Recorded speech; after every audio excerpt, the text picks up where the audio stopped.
Eh bien, me revoici parmi vous. Je vais vous raconter une autre petite histoire de Nasreddin. L'histoire du clou. Nasreddin avait besoin d'argent, et donc il décide de vendre sa maison. Il rencontre un acheteur, et après discussion avec l'acheteur, ils arrivent à négocier à la baisse. Mais comme Nasreddin il a vraiment besoin d'argent, et que l'acheteur il a l'argent cash, évidemment, et Nasreddin dit, bon, à ce prix-là, je demande à ce que je veux bien, mais je garde le droit d'accès à ce clou qui est là sur le mur. Et donc, je pourrais le visiter quand je veux. L'acheteur, vu le prix qu'il paye, bah, il dit oui, oui, d'accord. Ok. Donc, il passe contrat devant le notaire, etc.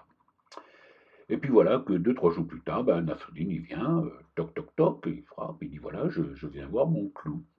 Et donc, il va, il s'avance et il se met devant le clou, il ouvre son sac, et de son sac, il pend le petit portrait de son papa, voilà, qui est décédé. Et puis, il reste quelques minutes en méditation devant ce portrait. Et ensuite, il s'en va. Bon, l'acheteur dit, bah si c'est que ça va pas être compliqué. Ça vaut le coup, c'est une bonne affaire que j'ai fait. 2, 3 jours plus tard, Nasruddin revient. Et pareil, il demande de l'accès au clou, bien sûr, pas de problème. Et il va au clou, et là, il sort de son sac un vieux sarouel complètement dégueulasse, quoi, et avec une forte odeur. Et là, l'acheteur dit, mais enfin, il dit rien d'ailleurs. Ça pue, quoi.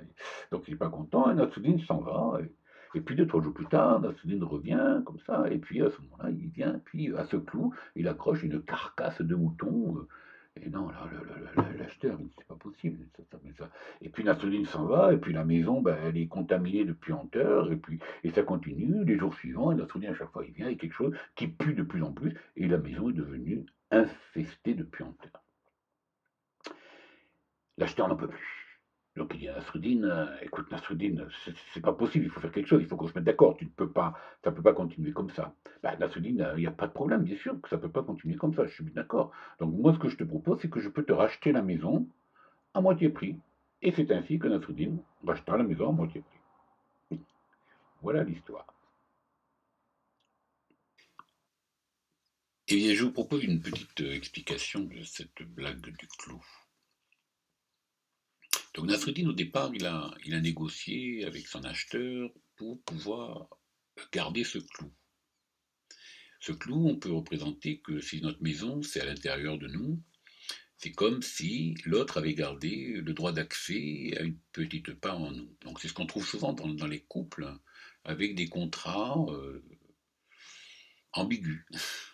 Des contrats qui font, oui, d'accord, mais je garde ça et on passe un accord ce qui laisse le droit à l'autre de venir nous contaminer régulièrement.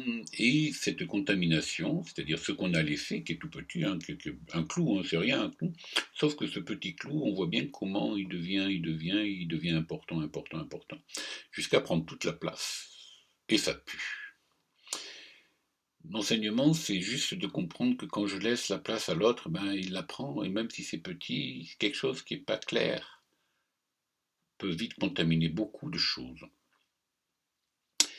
Dans cette histoire, la meilleure des choses à faire, c'est surtout de revendre la maison le plus vite possible, quel que soit le prix à payer, car cette contamination, c'est la pire des choses qui puissent nous arriver.